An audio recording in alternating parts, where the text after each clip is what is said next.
Hello and welcome to Freedom Through Astrology, where we're giving you the keys. And this is freedomthroughastrology.com. I'm your astrologer. My name is Donald Patak.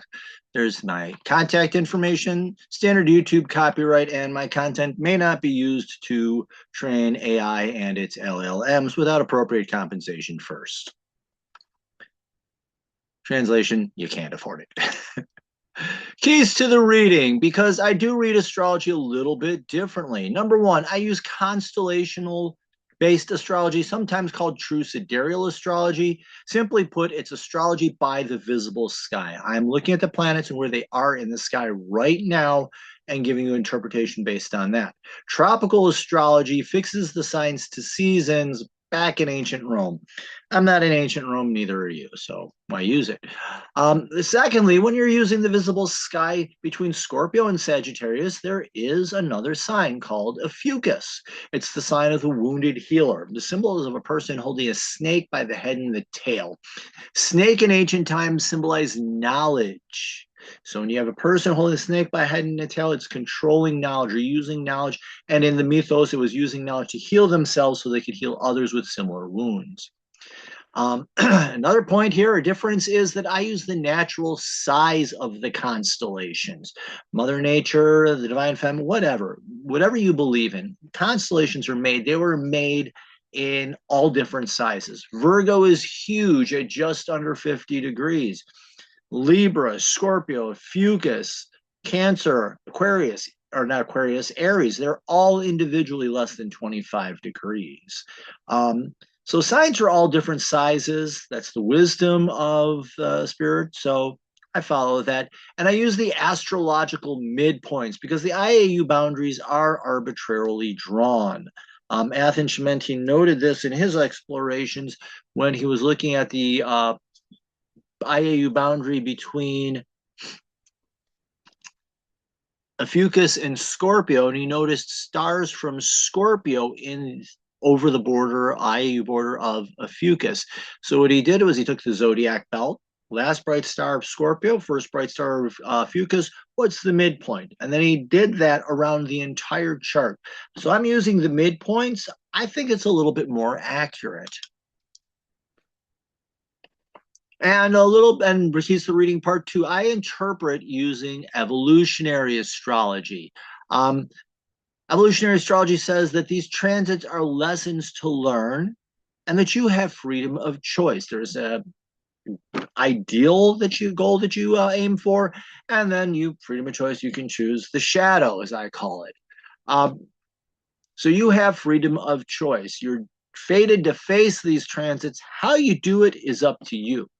This is the weekly edition, so these are universal lessons for everyone on planet Earth. So do have some compassion on your fellow travelers.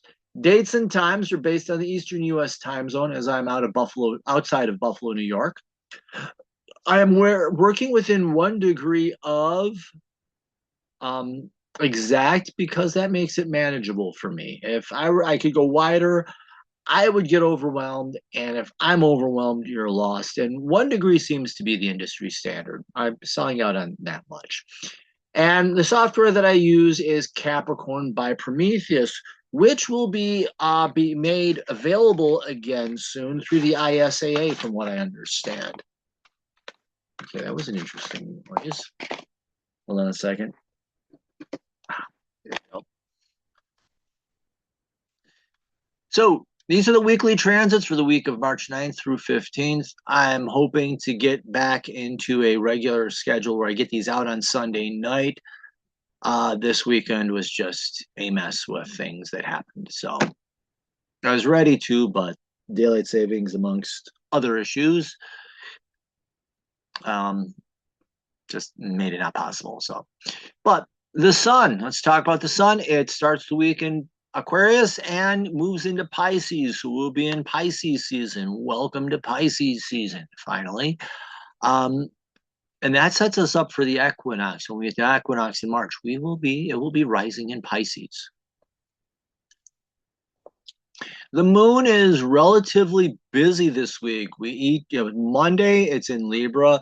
Tuesday, it's in Scorpio, or starts out in it's Libra, Scorpio, Ophiuchus, and then it spends some time in Sagittarius, and then it ends out the week in Capricorn. So it's a little emotionally intense this week, potentially. And we do have the last quarter moon in Ophiuchus. So the moon in Ophiuchus squaring the sun in Aquarius, and that'll be on Wednesday, the 11th.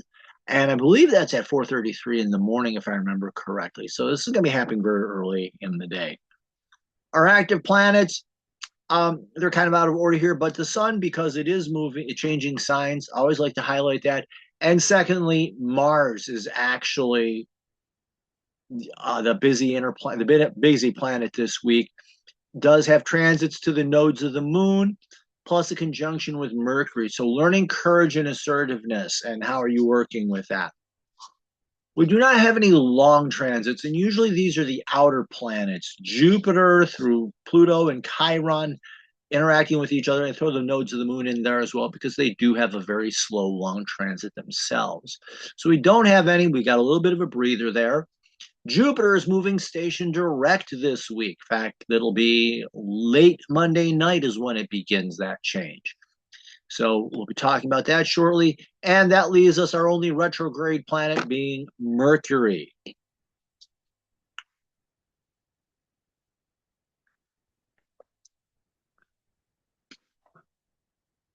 And if I pause periodically, it's because Shadow had kittens and I hear them scratching. It's like, that just sounds weird to me. All right, so here's our week. My doodle tool, and here we go. We'll start with the moon right here. And like I said, we start in Libra, late Monday night in Scorpio, later in Tuesday into Ophiuchus, later on Wednesday into Sagittarius. And we do have the last quarter moon in Ophiuchus on Wednesday morning. And so you have Thursday, Friday, Saturday, up until Saturday evening when it goes into Capricorn. So Wednesday through Saturday, our long lunar stretch. In Sagittarius, you get ready to have a little fun, hopefully. Let's see. Tuesday, we do have the sun going into Pisces. So the change here, Aquarius, where you're learning to be independent and authentic. Now you're learning to embrace I would say, your spiritual self, learn to see yourself and understand yourself from a higher perspective. Find your own inspiration as well. Find what really moves you at the spiritual level. And then our planets, as we over here, you see Jupiter late Monday night goes station direct. And I did say Mars, and right here we have Mars and the nodes of the moon. It didn't come up on this model, but when I look at the monthly models, it's there. So I pencil or I inked it in or digitized it in. It is there. So Mars working with the nodes of the moon and then conjuncting Mercury in retrograde. So really that to me is the strong lesson of the week, that learning of courage and assertiveness and working with it. We still do have a little Venus energy there and a little bit of Mercury, but really the two power planets, or the two astral objects that are going to be influencing this week.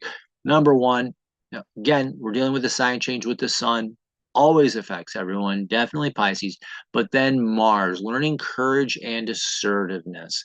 And if you're doing that right, I'll talk about that later. Right, babbling.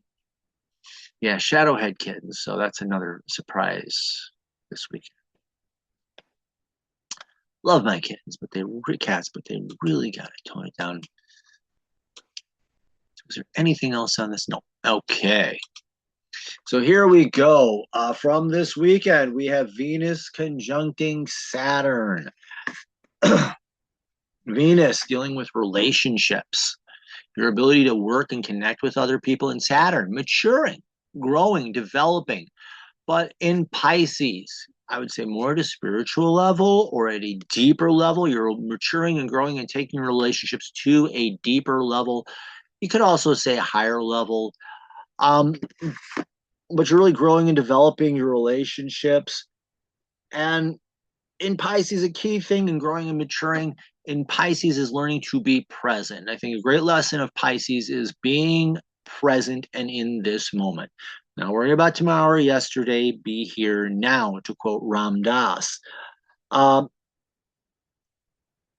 and by doing that, you actually can build your relationships, and you also develop integrity and self-respect for yourself as well. Also, Venus deals with the arts. So it's developing your artistic ability and your ability to be inspired in that way. The shadow here, Venus gets slick and manipulative, and Saturn is cynical and a bit of a control freak. So it's trying to find ways of manipulating and controlling people and being deceptive. And so there's that. We do have the moon in Libra. Time to pause and take a breath. First and foremost, be open to paradox. Things do not have to make sense. They just have to be. So be open to that, and let situations be ambiguous if you can. And if they're, things don't have to make sense. Accept ambiguity. It's okay. Situations will sort themselves out. The shadow here is falling into indecision and insecurity, and that just fuels poor choices. So being able to accept ambiguity will help you sort things out and make things clearer. When you just don't want to try to do anything, that's where it creates problems. And then from Sunday, we have Mercury retrograde in Aquarius, trining Jupiter retrograde in Gemini. So Mercury retrograde is reflecting on your ability to learn and communicate. And in Aquarius, are you learning what's interesting to you? Are you communicating your own personal truths? A trine is a support. How is that supporting your oops? How is that supporting your opportunities to learn and opportunities to communicate? So what else did I have? Anything else on that? And how is that helping you to develop self-confidence in your abilities to learn and communicate? I think that's very important there. The shadow here. Mercury become mentally rigid and defensive, and in Aquarius, it's selling itself out to fit in with somewhere that it doesn't belong. Whether it's what I call the suits, lawyers always act this way and dress this way, so I have to be like that. That's just an example. Or my other favorite thing, acting out to get a reaction from people. And again, that's another group you're trying to fit in that you don't. But my favorite quip on this is the guy with the mohawk, and everybody's like, oh, he's got a mohawk, and comes back the next day wears fluorescent pink because he's trying to get a reaction. So you're selling yourself out to fit in, and how is that undermining? How is that feeding or fueling a crisis in self-confidence in your ability to learn, your ability to communicate, and communicate who you really are? Whoops. And let's start with Monday. Venus in Pisces sextiling Pluto. And again, we talked about Venus in Pisces. Venus, your relationships, taking to a higher, deeper level, being able to be present with people, listening to them and being with them to hear what they have to say, not instead of thinking of an answer. You're learning to build relationships and build it to take it to a deeper level or higher level, however, both two ways of saying the same thing. How is that supporting Pluto in Capricorn? Pluto, the ability to transform and to transform. This is also a sign of a planet of healing, deep transformation, deep healing. And in Capricorn, doing that work. So how is your learning to be present with people helping you to do the work of healing those relationships or transforming those relationships? I also have it as spiritual relationships as well, because people can teach us a lot about spirituality. The shadow here, slick, manipulative, and deceptive, living in this fantasy. And how is that leading to deeper wounding, loneliness, and isolation? And how is that slick and manipulative attitude also fueling a cynical attitude towards others? And later on Monday evening, we also have the moon entering Scorpio. Emotional depth. It's time to face some unsettling truths about yourself. Yes, there can be some intense conversations, and that's okay. If you're learning how to face your own deep truths, then it's good. The shadow here is falling into a rotten mood and taking those feelings out on others. And way late Monday night, Jupiter station direct in Gemini. It moves station direct, meaning for Monday, Tuesday, and Wednesday, for those of you who have clear skies, Jupiter will look like it's standing still. It's making the transition from looking like it's moving backwards to moving forwards. It actually did move backwards quite a bit. Never mind. So Jupiter is learning as the opportunity to learn. Our Jupiter and Gemini has the opportunity to learn, developing self-confidence in your abilities to learn and communicate. And embrace those opportunities and learning what your higher potentials in life are and what higher knowledge you need to gain. I liken Gemini to library time. We're doing a research project. You're digging up the information. You're taking the time to learn. The difference between Gemini and Sagittarius, because I do get asked this, Gemini is doing research in a library. This is the classroom lecture. If you took science classes, this is lecture time, classroom time. Sagittarius is getting out and going out and doing it in the real world. For using our science class analogy, Jupiter in Sagittarius is the science lab. So you listen to the lecture about mixing up chemicals and what type of reactions to expect. And then in chemistry lab, you're doing the experiments with those chemicals. The shadow of Jupiter in Gemini, shadow of Jupiter, is a crisis of confidence, whether it's overconfident or underconfident. You think you know more than you do, or you're selling yourself short in what knowledge you really do have, or in your abilities to communicate. You think you're a great communicator when you really stink, or you have no confidence in your ability to deliver a message when really you're much better than that. And so it can project a false image and fuel, again, that crisis of confidence, fuel a false image. It fuels, something else. Yeah, and this also leads you living in idle fantasy about opportunities and never realizing them. So you're sabotaging your ability to learn. On Tuesday, the sun enters Pisces. So spotlight here, the focus for you is to focus on the spiritual aspects of yourself and your life. And I'm not talking religion. Religion are the rules of man. I'm talking about your own ability to connect with the divine. All the different religious traditions or spiritual traditions have an ability for a person to connect to the divine directly. Your job, learn how to do that. See how your spiritual values can help inform your own values and create an accurate self-image as well. How is your spiritual ability helping you to understand you? And it's also possible to become more engaged. As you connect with that higher self, helps you understand part of your purpose in life, and you can actually fulfill it better. The shadow is falling into the false ego and living in an idle fantasy that blinds you to the world around you and lead into selfish behaviors, also self-deception, and it leads to loss of your core identity. And with all that fuels a martyr complex. Oh, woe is me, I'm being picked on and persecuted because of. Nobody's interested. Pardon my sarcastic attitude there. And also on Tuesday, the moon enters Ophiuchus. You heard me talking about how this is the person holding a snake, knowledge, using it to heal.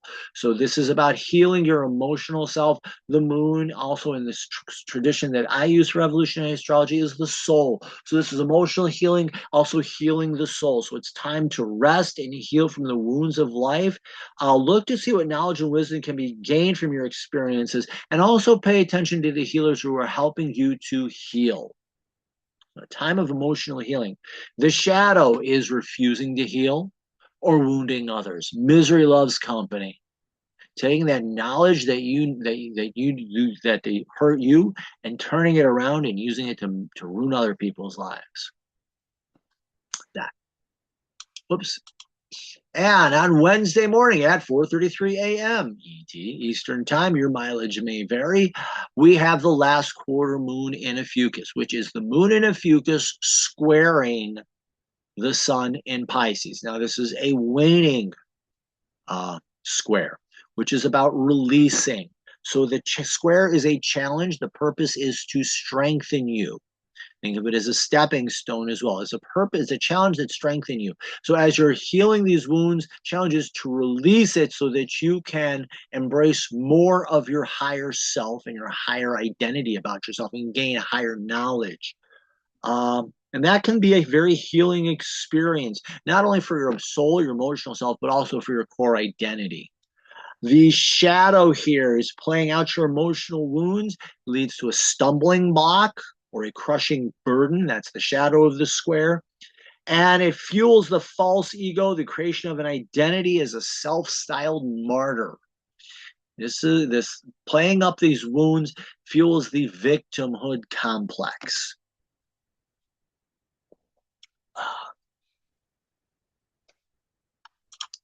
And Wednesday evening, the moon enters Sagittarius. You get all this healing. Time to get up and go out and open up to new experiences, embrace the opportunities that life has to offer, and find the joys in life and celebrate it. Sagittarius loves a party, to be honest. And it's about finding the joys in life and new, like I said, new experiences. So this is Wednesday evening, Thursday, Friday, Saturday morning. Look for the joy in life. The shadow here is becoming self-righteous and defending the status quo. And this can lead to meaningless experiences. Just repeating, yes, doing today and tomorrow what we did yesterday because that's just the way it is and that's the way it's always been. And Thursday, we finally get to this Martian energy. Mars in Aquarius opposite the South Node in Leo. Now, let's start with the opposition here, because an opposition in this situation for me is a time of reflection. It can be a time of balancing, but when I'm dealing with the South Node, to me, it's better it's always come across to me as better as a time of reflection. So Mars in Aquarius is having the courage to become more authentic. And what are you reflecting on? The South Node in Leo is helping you to understand how you've held yourself down and back in life with pointless drama. What type of drama are you using to drag yourself down? So as you're having the courage to become more authentic, remember that drama. And the goal here is to remind you of it so that you stop doing it. And in doing so, you move away from the pointless drama, the fake self, and become your authentic self. I'm going to tie the North Node in with that a little bit. Okay? The shadow here is you fall into fear. You sell yourself out to fit into someplace, either the suit or the eccentric rebel, trying to get a reaction from people. In either one of those, instead of working away from the pointless drama, relives it at a higher level. In fact, that pointless drama can create a bit of a tug of war or a struggle. And it's just going to drag you down and fuel self-sabotage and also the denial of your destiny.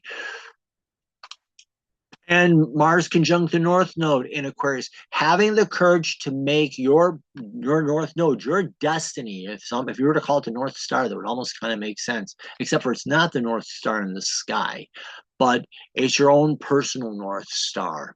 How do you make that authentic, truly authentic to yourself? The key here with the North Node, I tell people, is understand where it is in your birth chart.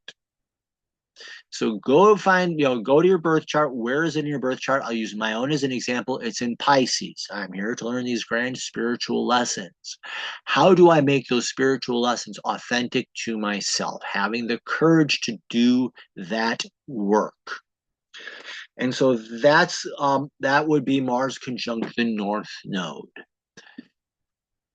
And then just remembering, for me personally, remembering how I've held myself back with that pointless drama. Where's my South Node? My South Node is actually in Virgo. How have I held myself back with unrealistic expectations and trying to control and micromanage everything and plan things out perfectly when you can never plan things out perfectly. You have to settle for good enough. And how am I creating pointless drama with that? So that would be for me. So that's the ideal, having the courage to make your North Star, your own personal destiny authentic to yourself. The shadow here, Mars falls into fear. And instead of you following your own personal destiny, you look to see what other people are doing and you sell out to that. You sell out to somebody else's vision, somebody else's ideas, and you follow that, you give into that, and that creates, something else other than who you really are. Let's see, falling into fear, selling yourself out, attacking others pointlessly, and you're denying your own destiny here. You're selling yourself out, trying to fit in where you don't belong out of fear. Rather than becoming more authentic, you lose it all. Friday, take a breath. Remember to exhale, repeat. You still got these transits going on, but we get a day with no transits starting. On Saturday, Mercury retrograde conjunct Mars in Aquarius. Do you have the courage to learn what interests you? Do you have the courage to speak your own personal truths? Yeah, that just summarizes it. Those two questions. The shadow here on Mercury gets distracted, can be a know-it-all or can't learn it all. Mental rigidity, blinding itself to wonder. And with all of that, it's fueled by fear and it sells itself out to fit in where it doesn't belong. And yeah, fear feuding, mental rigidity, blinding you to wonder. Yeah, selling yourself out. And at the end of the day, yeah, you're physically and mentally exhausted because, Mars, physically and mentally exhausted because you're not who you are, and it actually takes more energy to be fake than to be real. And also on Saturday, we have the moon entering Capricorn. Emotionally, you're ready for a challenge and to do some hard work. And let's see, and practice self-discipline and commit to the process that leads to success. So here you are, let go of what's not working for you so you can do what is working for you. The shadow here is feeling uptight, trying to control others, and that fuels feelings of loneliness and isolation. So if you're trying to be a bit of a control freak, it's going to people will leave you alone. Do anything to get away from that. And on Sunday, remember to take a breath, remember to exhale, repeat. No new transits, we're completing some transits, and that's the week in a nutshell, so to speak. That's what I get for reading Dr. Seuss at school. So do follow me on social media. I am on YouTube, which is where you're watching this for now. I'm also on Facebook and Instagram. That's where you get the daily deep dives, where I take some of these transits and explore them just a little bit deeper. I'm also on the Digital Soul Space. These three companies are making billions of dollars off your data, and they might not be sharing anything with you. Digital Soul Space is hosted on the Mighty Networks, and you control your data and how it's used. Your data is isolated away from you. So if they are giving, if you do give them permission to sell your data or give your data away, they can't sit down and say, yes, this is tied to this person, because they don't attach identities. It's a great place to be. There's a free version and a paid version. Free version gives you limited access. Paid version gets you unlimited access.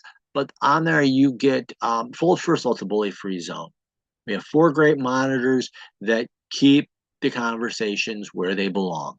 And there are people, I say that I do astrology. There are people who do crystals, tarot, oracle decks, mediumship. Tuxedo, what's going on? Sometimes I wonder if what the moon does to my cats. It does something. Let's see, mediumship. What else do they do on there? Oh, there's a variety of spiritual practices. Um, you name it, it's on there. It's a great place to be. You ask a question, people will share what they know. Um, what else is there? So yeah, do join it. And I do myself offer readings on freedomthroughastrology.com. If you want to see how your chart changes from tropical to true sidereal, order the quick six. Gives you 6 key points off your chart and helps you understand it. Provides a nice foundation. Your birth chart, I do birth chart, and your natal chart reading is also known as. And that is your birth contract. In evolutionary astrology, your birth chart is who you came here to become. It's the end all goal. So it's like, it's not me that I'm a Taurus. I'm here learning to be a good Taurus and what that means. And now that spring's here, I do have to get outside more and sit in the meadow and smell the roses. Karmic or past life reading, where the birth chart focuses on the sun and other key points, the karmic past or past life reading focuses on the nodes of the moon. And if you believe in one and done, this is a special lesson you came here to learn. However, if you believe in past lives, the south node is an emotional memory of your past life. It helps paint the archetype that you're reliving in this lifetime.